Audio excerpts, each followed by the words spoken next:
¿Qué tal, amigos? Sean cordialmente bienvenidos a su programa Perspectiva, Derecho a Empresa, el programa que semana a semana la Asociación Nacional de Abogados de Empresa, Colegio de Abogados, presenta a ustedes con temas muy interesantes, muy actuales.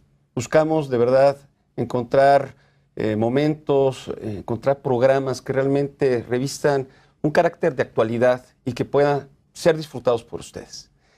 El día de hoy tenemos un programazo, me parece, insisto, muy actual de lo que está pasando en nuestro México, y no solamente en México, sino también en nuestros países hermanos, en Estados Unidos y en Canadá, toda la región norteamericana. Vamos a hablar de lo que es la movilidad regional en Norteamérica, y desde luego tenemos tres grandes expositores. Estamos muy contentos de que han aceptado venir y participar en este programa, en su programa Perspectiva. En primer lugar, me gustaría presentarles a Paven Dillon. Paven Dillon es abogada canadiense. Ella es líder de la firma Safephone & Shaw. Tiene más de 10 años de experiencia en materia de derecho migratorio en Canadá. Ella es egresada de la prestigiada Universidad de McGill, que, como ustedes saben, es una universidad muy importante en el área de Quebec y en el área de Montreal, en Canadá. Y bueno, pues es un placer tenerte por aquí. Bienvenida. También quisiera presentarles a mi izquierda al licenciado Adrián Ojeda. Adrián es, además de ser un destacadísimo abogado en materia migratoria, es nuestro presidente de la Asociación Nacional de Abogados de Empresa, socio director del despacho Ojeda Asociados. Él es egresado de la Escuela Libre de Derecho con una maestría en los Estados Unidos, en Boston University. Bienvenido, mi querido Adrián. Muchas gracias, José Juan. Es un placer estar de nuevo aquí en el programa Perspectiva. Es un gusto, Adrián. Y bueno, me gustaría también aprovechar para presentarles a ustedes, con mucho gusto, a Daniel López. Daniel López es un abogado muy prestigiado norteamericano.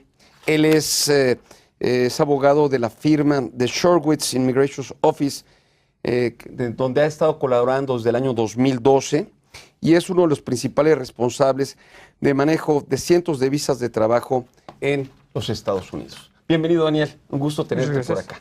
Muchas gracias por estar aquí. Bueno, si me permiten, y entrando un poquito en materia sobre este tema de movilidad, me gustaría empezar contigo, Adrián, si me lo permites. Yo quisiera que le presentáramos un poquito a la gente lo que está pasando. Todos estamos conscientes del fenómeno que está pasando de las caravanas, la óptica humanitaria que ha tomado en este caso nuestro país y la parte, de alguna manera, un poco restrictiva que se ha dado con los Estados Unidos.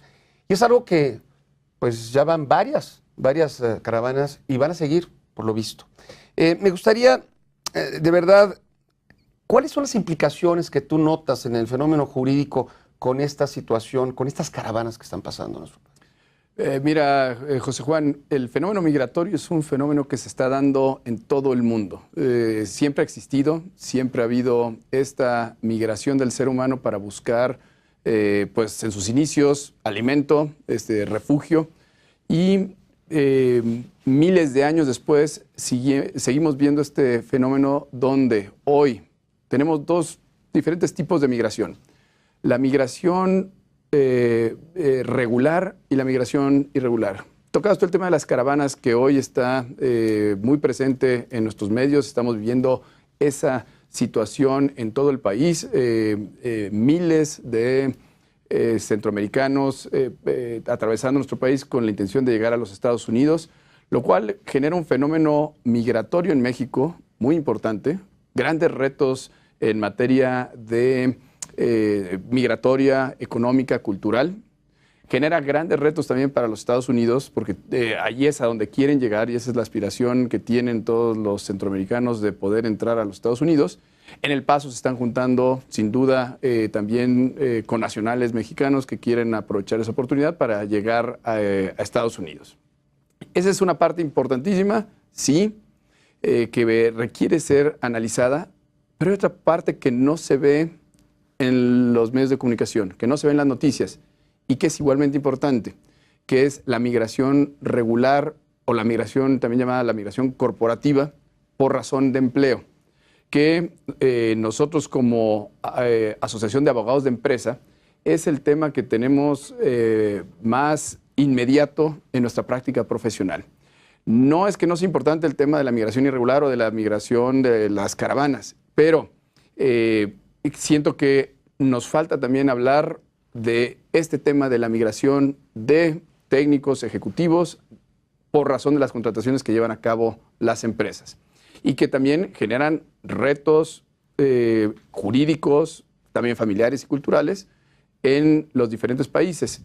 Y con la vinculación que tenemos a nivel comercial entre México, Estados Unidos y Canadá, se genera una movilidad constante entre ejecutivos que salen de una empresa americana para ir a residir a Canadá, para venir a México, y hay este flujo migratorio constante que es el que debemos también revisar, poner en el reflector y tener muy claro y compartir con la audiencia cuáles son esos diferentes tipos de visas, permisos que se generan, porque hay seguramente mucha inquietud.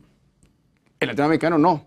Por eso es que traje aquí, me permití sugerirte que invitáramos a nuestros expositores de Canadá y Estados Unidos, porque la parte mexicana, estoy seguro que en la audiencia hay algunos extranjeros que nos están escuchando, pero la gran mayoría son mexicanos con interés de escuchar qué está pasando en Estados Unidos, qué está pasando en Canadá y cuáles son las alternativas que tienen para migrar hacia Estados Unidos y Canadá, sobre todo, insisto, con motivo de trabajo. Se presenta una oportunidad en su empresa, van a ir a trabajar a cualquiera de estos países. ¿Cómo le podemos hacer? Desde luego, y has hecho una distinción importante, porque lo que está saliendo, o lo que vemos, escuchamos, leemos en las noticias, realmente nada más se ocupa de la migración irregular. Sí. Pero no hay que olvidar que, sobre todo, países tan restrictivos como somos México, Estados Unidos y Canadá, en cuanto a la migración, pues en realidad tenemos mucho cuidado de que las personas que finalmente emigren, pues sean personas que cumplan con los requisitos. Y eso como que no importa, está más bien ahorita la cuestión irregular. Pero bueno, siguiendo con lo que tú dices y tomando en cuenta lo que nos está comentando Adrián, me gustaría en este caso preguntarte, David, ¿cuál es el ambiente que ahorita está pasando en Estados Unidos? Y sobre todo, ¿qué tan difícil es para un connacional, para un mexicano particularmente, poder ingresar a los Estados Unidos? Obtener un permiso. Es una muy buena pregunta, especialmente, digo, la cultura ahora uno piensa que se han hecho muy, especialmente bajo este presidente, que las cosas se han empeorado. Pero en realidad es que inmigración a los Estados Unidos para personas que quieren entrar regular o legal no ha cambiado tanto. El clima, las leyes específicas son lo mismo de las cuales eran hace 2 años o 3 años ya antes de este presidente. Puedo usar el ejemplo que es como un partido de fútbol muy popular aquí en México, y que uno en un juego, un árbitro lo puede llamar de una manera y otro puede decir, ¿sabes qué? No es tarjeta amarilla porque yo creo que era demasiado. Puede ser la misma jugada, pero se ve de 2 maneras. Así es el sistema de migración ahorita. Ahorita se está viendo con más revisión, quieren más información de lo que uno quiere.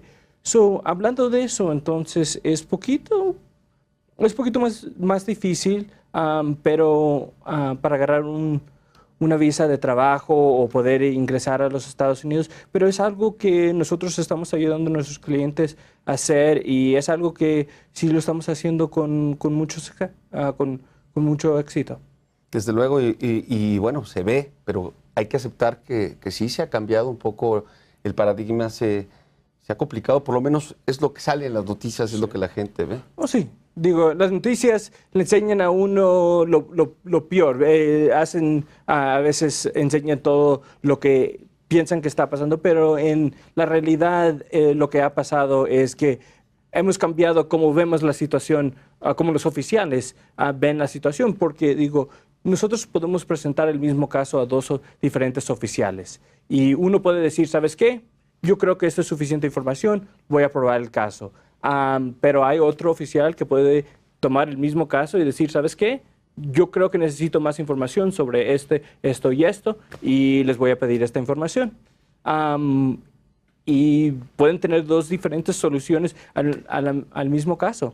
Pero es muy interesante platicar y este mensaje que nos comparte Daniel, porque vemos en las noticias y entre tweets y retweets del señor presidente Trump, parecería que el gobierno de Estados Unidos o Estados Unidos se está cerrando. Pero en la práctica, lo que viven nuestros colegas y corresponsales allá en Estados Unidos es que cuando está el tema de migración regular con motivo de empleo, han cambiado los criterios, se han vuelto un poquito más estrictos, pero sigue fluyendo. Sigue fluyendo. Y la empresa transnacional que necesita llevar de México a Estados Unidos o de Canadá a Estados Unidos, los permisos se obtienen y hay un cúmulo de posibilidades que se pueden utilizar. Mira, siguiendo ahorita con lo que hemos estado platicando, Pavel, viendo ahorita cuáles son las tendencias en el caso de en el caso de México pro migrante, en el caso de Estados Unidos un poco más restrictivo. ¿Cuál es la posición que está ahora siguiendo Canadá? So, the question is that we see how Mexico has sort of been more pro-immigrant, whereas the U.S. seems to be taking a little more restrictive of a stance. So the question is, what is Canada's stance on immigrants and immigration? Well, I think Canada, generally speaking, is pro-immigrant, and we actually had a recent study, and I was just telling everyone about this yesterday, but it's a global study that was of 18 countries, and Canada, the population that was surveyed in Canada was 70% in favor of immigration, and also said that it's considered it's a strength. Immigration is a strength to the country.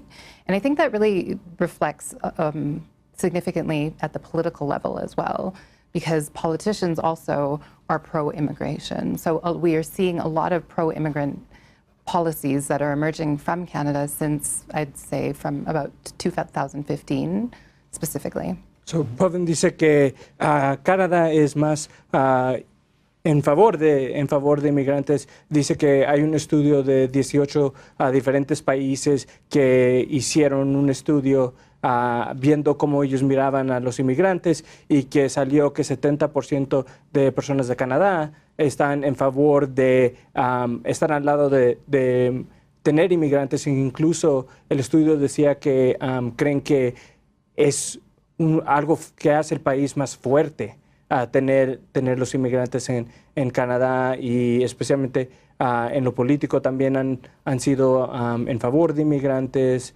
empezando como en 2015 especialmente se ha habido muy buen éxito en favor de los inmigrantes. Lo que estamos viendo, bueno, estamos viendo lo que es el nuevo mundo que somos nosotros, sí. Al viejo mundo, que es Europa, la parte oriental, la parte asiática y demás. Y desde luego somos países desde hace mucho tiempo proclives a la inmigración. Estamos hechos de la inmigración. O somos en realidad el mestizaje en algunos lados, o somos de alguna manera resultado de personas que buscan tener una nueva oportunidad, tener una nueva vida, e inclusive darles una mejor vida a los suyos. Es increíble ver lo rápido que se van los bloques, lo rápido que estamos viendo. Y me gustaría ahorita tocar con ustedes en el segundo bloque, ya que hemos visto la diferencia entre la migración regular e irregular, las posiciones que cada uno de nuestros países tiene respecto a la visión migratoria, preguntar cómo podemos hacer de una manera práctica para en esta parte formal que bien hizo la distinción Adrián, se pueden dar las entradas de extranjeros a México, la entrada de técnicos a México, o la entrada de profesionales o la migración, digamos, regular a sus países. Pero eso, si les parece, lo vemos en el siguiente bloque. Esto es Perspectiva, Derecho a Empresa. No le cambie.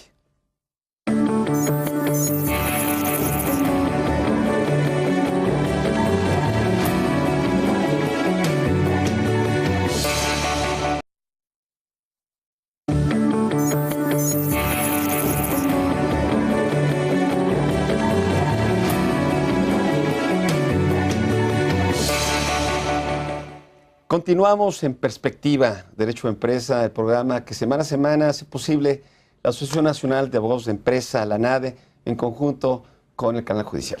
Y bueno, estamos hablando de este tema que nos parece muy relevante, muy actual, de la movilidad regional norteamericana. Hablamos de las caravanas y nos estamos concentrando en la parte técnica, la parte formal, que nos parece muy importante y sobre todo algo que usted va a poder estar informado cuando lo necesite. Y me gustaría, si me permiten, ya que estamos hablando de esta parte formal, que de manera sencilla, Daniel, les pudiéramos explicar, pero profunda, les pudiéramos explicar a los televidentes qué o cómo pueden hacer ellos para poder ingresar legalmente, en este caso a los Estados Unidos. Hay muchas opciones y hay muchas letras, muchas diferentes. Pero para ser simple, hay 3 visas que la mayoría de la gente buscaría, especialmente si son ejecutivos o personas encargadas de una empresa.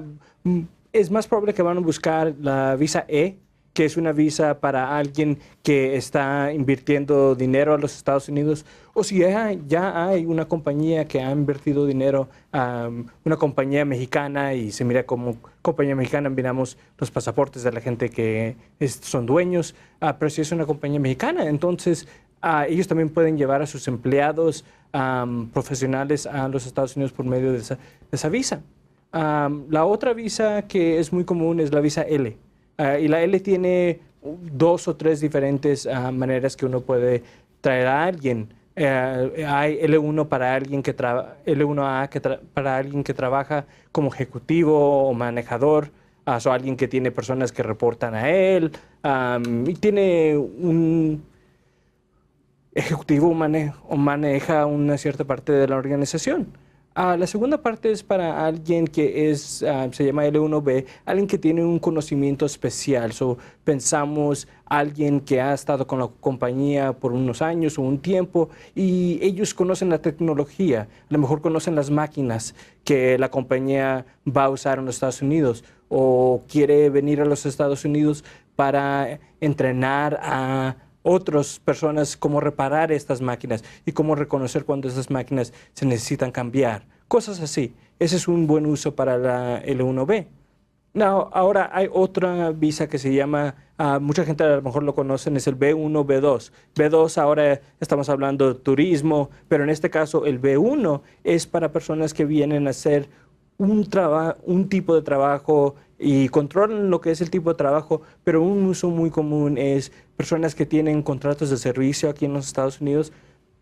Específicamente la ley dice que pueden usar ese B1 para entrar y hacer esos servicios del contrato. La compañía que quiere traer a alguien para reparar esa máquina en los Estados Unidos bajo un contrato de servicio, aplicamos para una B1 y ellos pueden entrar a los Estados Unidos para hacer eso. O sea, estamos hablando de diversas calidades de visas, sí, ¿no? Y estamos hablando de que todas estas se dan derivados de ciertas circunstancias. Sí. Yo te preguntaría, normalmente a veces la gente cree que es muy complicado sacar las visas. ¿Qué tan complicado? Entiendo que hay diferentes tipos, pero ¿cuáles en tu concepto serían las visas más comunes y cuáles serían las visas más complicadas? Pues las visas más comunes son la E, la L. También hay una H para personas que son profesionales, pero esas son probablemente las 3 más comunes. Pero ahora la E y la L sí son un poquito complicados porque inmigración quiere ver que el dinero ha estado invertido, de dónde viene la nacionalidad de las personas. Eso quieren ver mucho. Y en el caso de la L, la persona tiene que haber trabajado por la compañía extranjera por lo menos 1 año y tiene que venir a hacer una nueva oficina o tiene que venir a trabajar en la compañía y tiene que tener una relación entre las 2 compañías. Enseñando todo eso es simple, pero enseñando todo eso, muchos documentos, mucha información que se requiere, se hace complicado en ese sentido. Desde luego, por la cantidad de requisitos. Adrián, en México, ¿qué pasa? Pero aparte de eso, pues bueno, estoy entendiendo y estamos entendiendo que hay 2, esto en este caso de la movilidad formal, tiene la entrada y la salida. Digo, porque a ti te van a ver como profesional, especialista, destacado en la materia migratoria, y bueno, habrá unas gentes que querrán pedir tu asesoría para ayudarlos a ir a otros países, pero también a haber gente que te piden tu asesoría para poderlos ayudar a estar legales en este país. Claro. ¿Qué pasa en México? ¿Y qué pasa en eso que te pregunto? México tiene desde el 2012 una regulación migratoria muy flexible, muy sencilla. A diferencia de la sopa de letras que se tiene en Estados Unidos, porque tienen desde la A a la Z, y no estoy exagerando, y con subdivisiones, en México tenemos 3 pequeños cajones. Visitante, el que viene por menos de 180 días, residente temporal, el que está entre 180 días y 4 años, y el residente permanente. Y contrario en esta filosofía pro-migrante que tenemos, contrario a lo que sucede en Estados Unidos, los requisitos para obtener una residencia son muy sencillos, específicamente un permiso de trabajo. Hablabas de una compañía, encuentra que el empleado idóneo para cubrir una posición es un extranjero, que puede ser de Canadá, puede ser de Estados Unidos o de cualquier otro lugar, porque no hay distinción hoy ya por materia de nacionalidad. Todos los extranjeros reciben un mismo trato.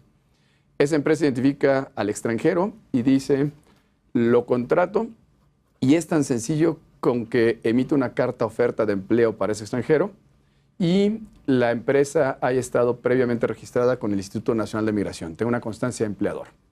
Pasan 4 semanas y si es una empresa que tiene todos sus papeles en orden y existe una oferta, se le otorga su permiso de trabajo. Ese extranjero tendrá que acudir al Consulado de México en el extranjero, le estampan, le hacen una pequeña entrevista donde básicamente verifican cuál es la empresa en la que va a trabajar, cuál es el salario que va a recibir y le estampan su permiso de trabajo. Así de sencillo es. Y esto, en términos generales, tarda aproximadamente 4 o 6 semanas. Entonces, una empresa que quiere contratar a un extranjero necesita planear esa contratación con unas 6 semanas de anticipación. El permiso que obtiene el extranjero, además, es extensivo para sus familiares. Tiene la ley migratoria un principio muy importante que es de unidad familiar. Entonces, el extranjero que vive en México tiene por ley derecho a traer a sus familiares. No todos, porque algunos de nuestros clientes quieren traerse hasta el perico y hay limitantes. Pueden venir papás del extranjero que obtuvo ya su residencia, pueden venir su pareja, esposa, esposo, casado o no casado, del mismo sexo o diferente sexo, la ley migratoria no distingue, y los hijos. Eso sí, hijos menores de edad. Mayores de edad, la ley migratoria requiere que estén o trabajando o estudiando.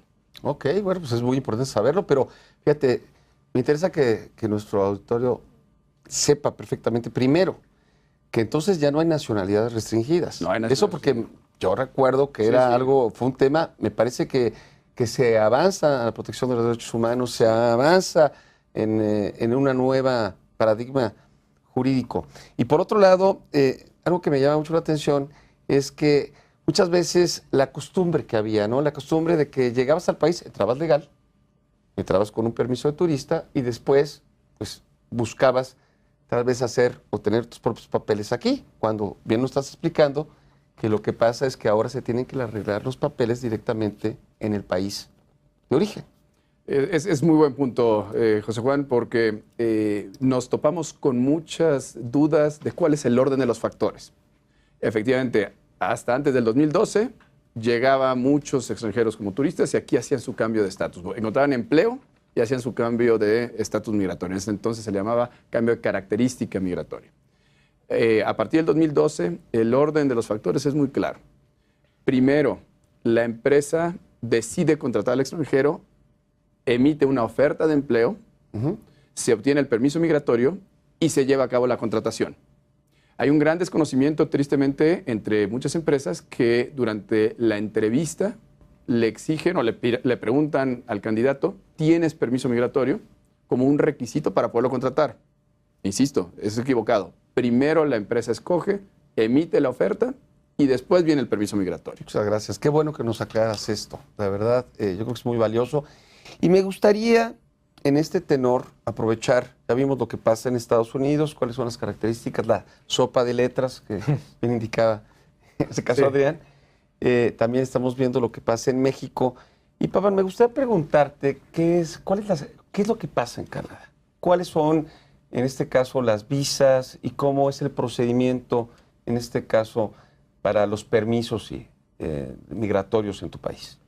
So the question is, what is the process for the work permits in Canada? Canada has a number of work permit options that are available. For Mexicans, one of the things to note is that they are able to apply at the port of entry, and they don't need to apply at the consulate because the visa requirement isn't there. So, but once they are applying for the work permit, there are a number of different options available. Also no alphabet soup in Canada, but you do have a number of options that are preferable. I think the one that I would focus on the most would be the NAFTA professional category, and it's very similar to the USTN. And that requires the individual to have a job offer either with a Canadian company or with a Mexican company who is sending that individual to Canada to service a client, for instance. The individual needs to fall into a list of about approximately 60 professions, and each individual must also meet the educational requirements for that specific profession. And so that can be a bachelor's degree, but in some circumstances it can also be 5 years of experience in the case of management consultants, but also a diploma or certificate. So, dice Pavan que hay muchas diferentes opciones para la gente que quiere venir de Canadá, pero especialmente, hablando específicamente de México, ellos no tienen que aplicar, pueden aplicar cuando entran en vez de tener que aplicar en la embajada, que en los Estados Unidos uno tiene que aplicar en la embajada antes de agarrar la visa para entrar a los Estados Unidos. Y hay muchas diferentes categorías, pero la categoría que ella cree que es específico para nosotros es lo que le llaman una visa para profesionales bajo NAFTA, que deja que personas de ciertas categorías, como 60 categorías diferentes, pueden entrar a Canadá para trabajar. Ahora hay unos requisitos, ellos tienen que tener una oferta de trabajo de una compañía de Canadá, o si es una compañía mexicana que ha mandado a personas a Canadá antes y han mandado, entonces es posibilidad que ellos también puedan calificar.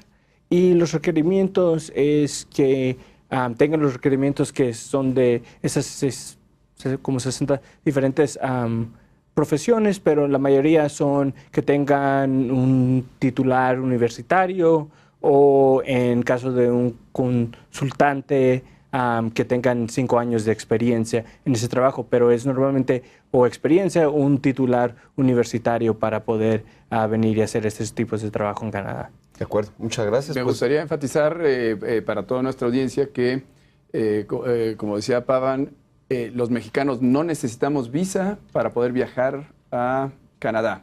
Sin embargo, hay que llenar una forma en línea dentro de la página web del gobierno canadiense, que es un permiso ETA, así se llama. Entonces, muy importante para toda la audiencia, Pepe, que pueden viajar libremente a Canadá, pero no se les olvide llenar el formatito en línea, porque sería muy triste que lo regresaran porque no se llenó el formato. Muy buen punto y muy buena aclaración, porque hubo una etapa que fue muy conocida, dolorosa a veces para nosotros, en la que Canadá se vio obligado a restringir y a imponer visa turista a los mexicanos.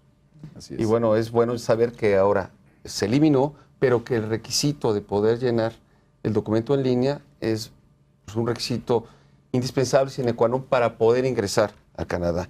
Pero lo que dijiste, Pavan, me gustó mucho la referencia que haces a NAFTA, al Tratado de Libre Comercio de América del Norte, ahora muy probablemente para hacer el famoso USMCA, o le llaman también el TEMAC, etcétera. Pero bueno, derivado de eso, yo te quería preguntar a ti, Adrián, hemos hecho varios programas aquí en la NADE del Tratado de Libre Comercio, pero particularmente en materia migratoria, ¿qué principales cambios has notado? ¿Qué principales movimientos se ven venir? Porque hay que hacerlo. Ya prácticamente se firmó, pero falta que se ratifique. Sí. Fíjate, José Juan, que afortunadamente no hubieron cambios, porque ya lo podemos dejar espero que no haya cambios, más bien, ya no debe de haber cambios. No hubieron cambios en el capítulo migratorio. Es algo bien importante porque las visas TN, que tanto Pavan como Daniel nos mencionaban, que los usan miles de mexicanos. Miles de mexicanos es la opción casi preferida de los mexicanos para ir a Estados Unidos y para ir a Canadá. Muy fácil de obtener comparado con la otra sopa de letras, otras opciones en Canadá.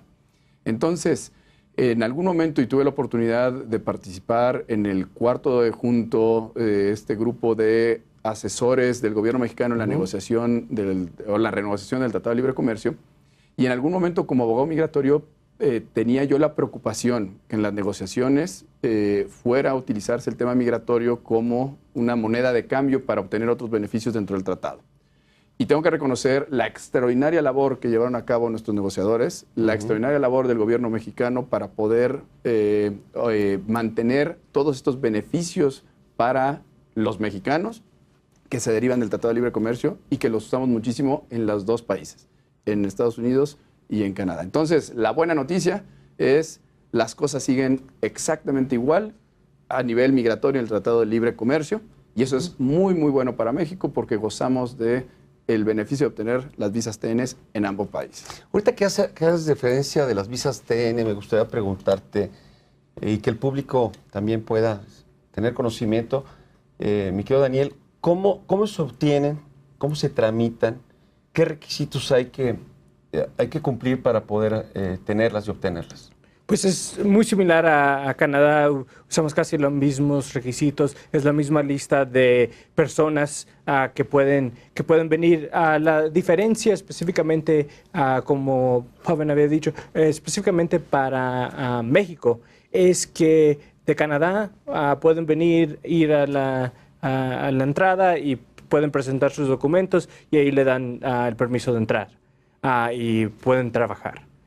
Para México ese no es el caso. Para México ellos tienen que preparar sus documentos, lo tienen que llevar a la embajada, tienen que agarrar la visa y entonces después de eso pueden entrar a los Estados Unidos. Y la cosa es que la visa se la dan normalmente solamente por un año. Entonces la visa se tiene que renovar cada vez que uno quiera regresar, porque digo, tienen 3 años de trabajar, pero solamente si se regresan después de ese año y se les vence la visa, tienen que aplicar para otra visa para poder entrar otra vez a los Estados Unidos. Y por el proceso para actualizarlo, porque es sumamente sencillo, aún con eso. El canadiense, un arquitecto canadiense, toma su avión, llega a la frontera con Estados Unidos y en ese momento tiene el permiso de trabajo al amparo de la visa TN. El mexicano lo quiere contratar un despacho de arquitectos americano, con que tenga la oferta de empleo por parte del despacho de arquitectos, va al consulado de Estados Unidos aquí en México y presenta sus papeles, le dan su permiso de trabajo válido por 1 año. Lo único complicado es que tiene que efectivamente venir una vez al año a renovar ese permiso de trabajo, pero estamos hablando de que es cuestión de semanas el poder obtener ese permiso de trabajo derivado del Tratado de Libre Comercio. Sí. Bueno, son las ventajas que hay. Tengo mucho interés en preguntarles sobre las visas temporales, que es algo que es muy recurrente, la gente lo pregunta mucho, que el público lo pueda saber. Del miedo que hay también, se percibe con el gobierno norteamericano, con el gobierno canadiense, de endurecer un poco las políticas y de que, inclusive en el caso de los Estados Unidos, para las gentes que tenemos visas, estas sean más recortadas, sean visas que en lugar de durar 10 años, duren 5, duren 3, o que las que eran de alguna manera indefinidas ya fueron definidas, etcétera. Y diversos otros temas que me parece, también las familias, creo que son muy importantes tocar estos temas, pero si me permiten, eso lo vamos a hacer en el tercer bloque. Estamos en Perspectiva, no le cambie el programa de la NADE.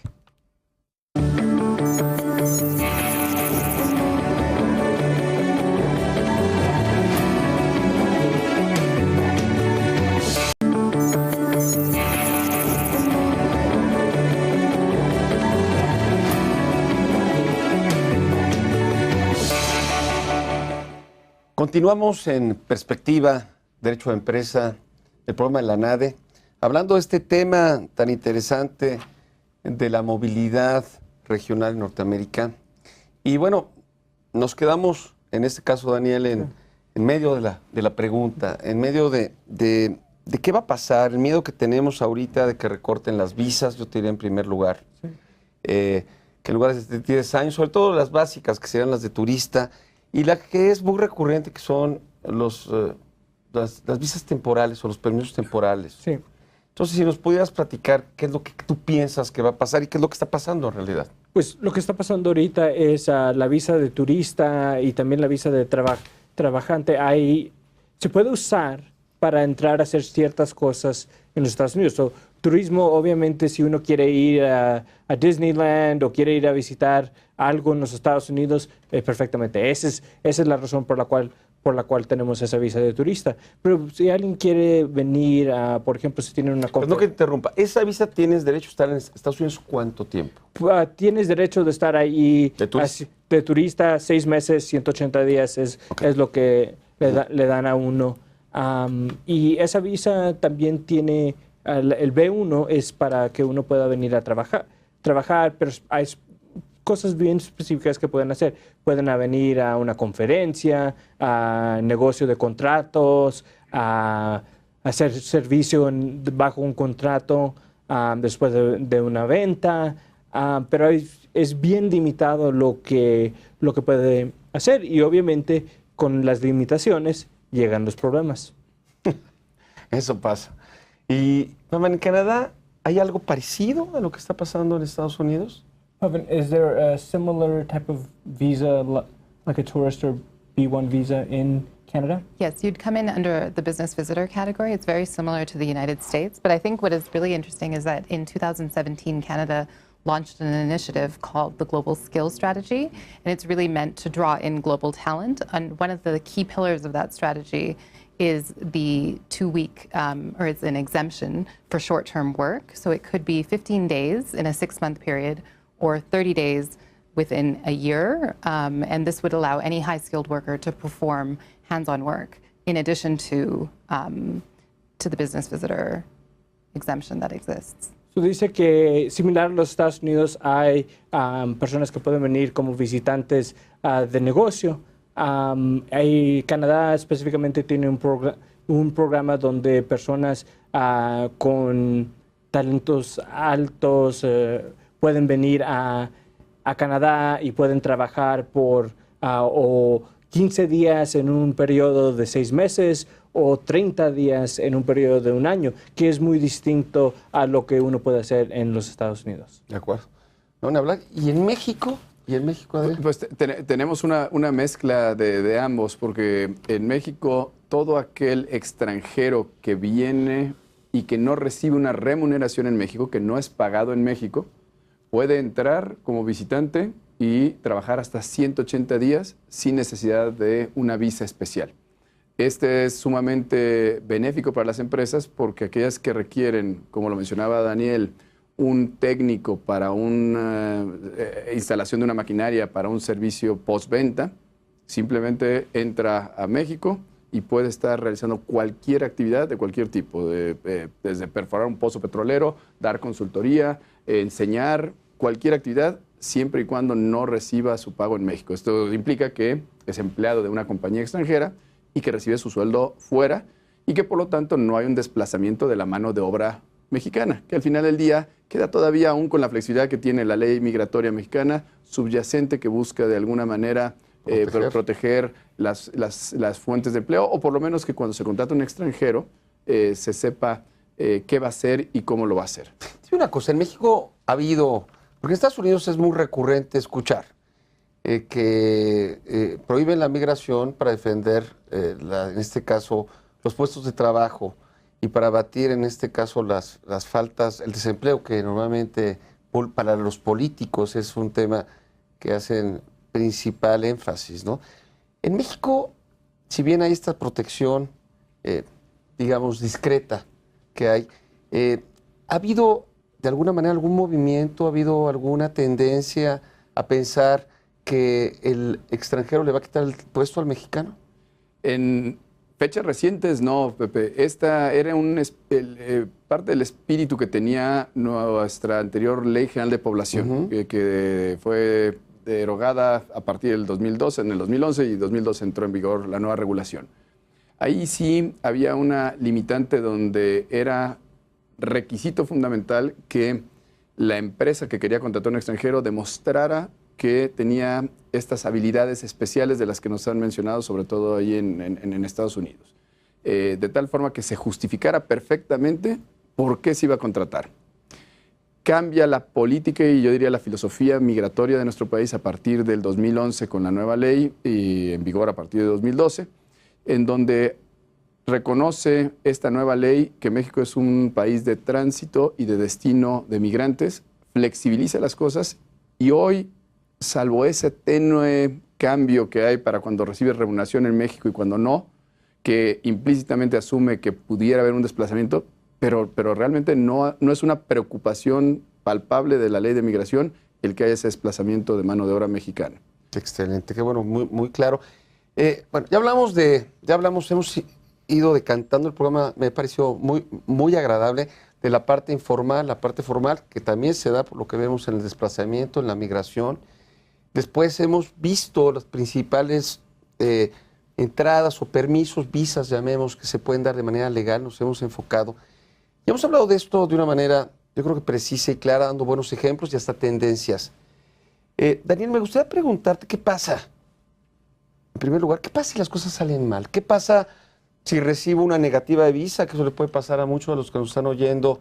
Y aparte, sin darme explicaciones, o inclusive me deportan por un accidente, me deportan por confundirme con alguien, o inclusive todos estos a veces detalles que no son tan cómodos, de que te llevan a los separos y te empiezan a preguntar y constantemente cuando ingresas, sobre todo a Estados Unidos, te pasan lo que se dice comúnmente al cuartito. Sí.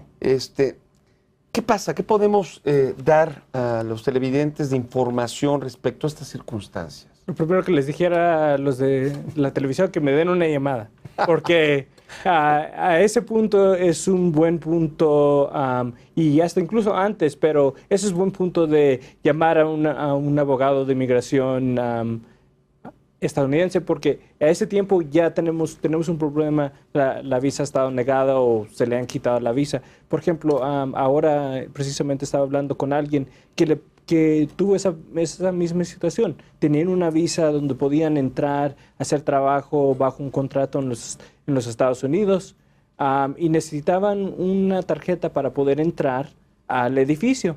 La tarjeta tenía el nombre de la compañía y el lugar de la compañía estadounidense que necesitaban para entrar al edificio, simplemente. El oficial le dice a la persona cuando está cruzando por Tijuana a Estados Unidos, quiero ver lo que está en la bolsa, y entonces ellos ven la carta para entrar y dicen, pues tienes que estar trabajando para en los Estados Unidos y ¿sabes qué? Estás trabajando en los Estados Unidos sin permiso y me mintiste a mí cuando dijiste que no estás trabajando en los Estados Unidos, te vamos a quitar la visa.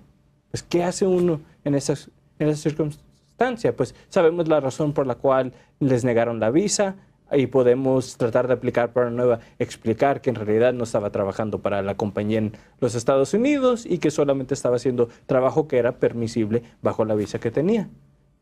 Pero en otras circunstancias donde no se sabe necesariamente la razón, tratamos de pedirles al consulado a ver, podemos revisar la aplicación, a ver qué información les dieron, pero tenemos que ver y tratar de encontrar una razón para la cual lo negaron o se le quitaron la visa. ¿Te la dicen?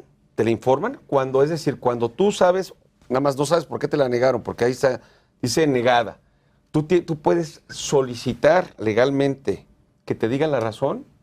La mayoría de las veces o algo te va a decir el oficial o vas a firmar algo que te diga por la razón. Y no es tan incomún con otros países, como por ejemplo cuando la gente viene de Europa a Estados Unidos, ellos pueden entrar, pero si un oficial dice que, ¿sabes qué? Creo que van a hacer trabajo o van a trabajar aquí sin permiso, ellos le ponen, creemos que esta persona se va a quedar y quiere trabajar sin permiso. Ahora nosotros tenemos, como abogado estadounidense, yo tomo eso y digo, ¿sabes qué? Ok, ellos dijeron esto, ahora tengo que aplicar para este tipo de visa para poder negar la negación en ese sentido. Pero sucede mucho, y perdón que insistamos, Daniel, pero es que son muchos casos los que suceden con nuestros clientes. Sí. Tienen su B1, B2, que es la de turista de negocios, y están yendo y viniendo porque su trabajo, y seguimos en el ámbito del trabajo, lo requiere para dar consultorías, para dar asesorías allá en Estados Unidos. Cuando llega el momento de renovar su visa, porque duran 10 años, Así es. va a la embajada y simplemente te entregan un papelito con un tache en una lista que dice negada y no se presente por 6 años, 10 años. Y esto es lo que dicen. Y uno le pregunta al cónsul, oiga, ¿por qué? Dice, aquí está en el papel. Oiga, pero el papel no dice nada más que me la negaron. Y es todo lo que uno dice, lo que uno sabe. Sale uno, nuestros clientes y connacionales frustrados por la falta de información. Sí. Y nos llaman, como abogados migratorios mexicanos nos llaman, ¿qué puedo hacer? Y sin duda que ahora será, háblenle a Daniel. Pero ustedes reciben ese caso y ustedes tienen como abogados y su cliente tiene acceso a conocer la razón por la cual fue negada a través de un proceso. Porque uno, Legal, porque uno va otra vez aquí al consulado y le vuelven a decir lo mismo. No, pues le digo, la cosa es que sí hay procesos para que nosotros podamos tratar de agarrar información del consulado. Ahora, ¿cuánta información nos va a dar el consulado? Depende. Y no está en el sistema, es decir, que ustedes pueden ir a Washington y decir, a ver, Washington.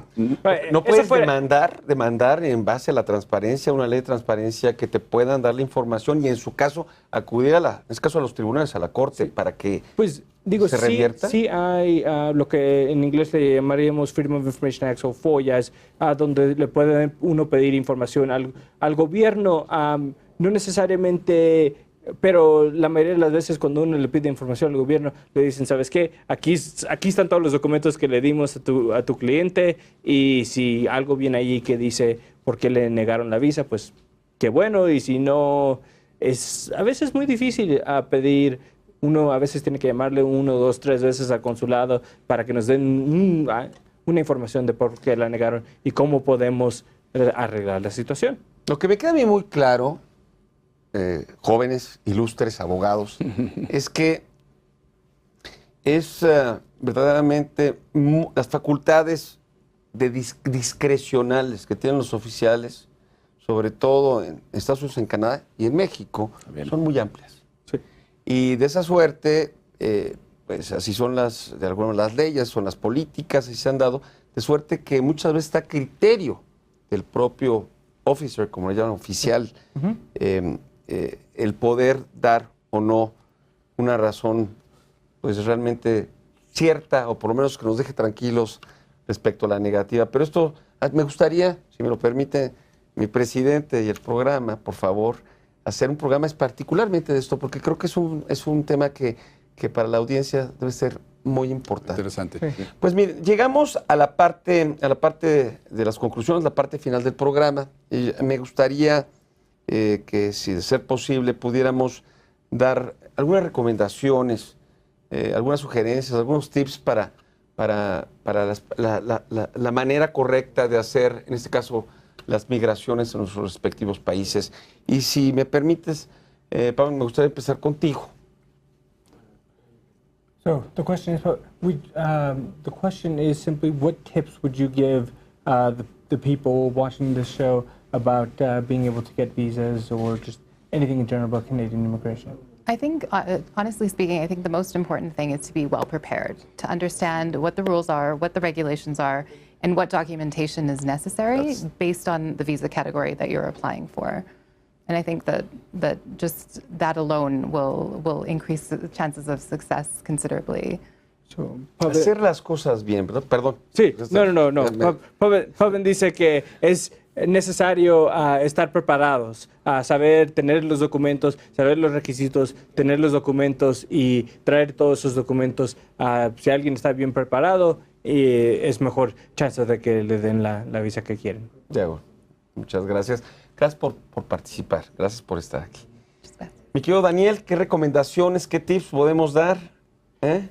Lo mismo que yo dijera que consulten con un abogado. Digo, no sé que necesariamente cuando uno quiere venir como turista, pero digo, cuando uno quiere venir para hacer negocio en los Estados Unidos, que esas compañías nos den una llamada, consulten consulte con un abogado inmigratorio de los Estados Unidos para que podamos asesorar cuál es la mejor visa para esa persona, y entonces podemos hacer lo mejor para la compañía y para esa persona. Yo un poco interpretando, mi querido Adrián, lo que dijo Pavan y lo que dijo Daniel, mexicanizándolo, tropicalizándose, como se dice. Yo creo que lo que hay que hacer es, primero, tener paciencia, tener la documentación necesaria, sacar su visa de turista.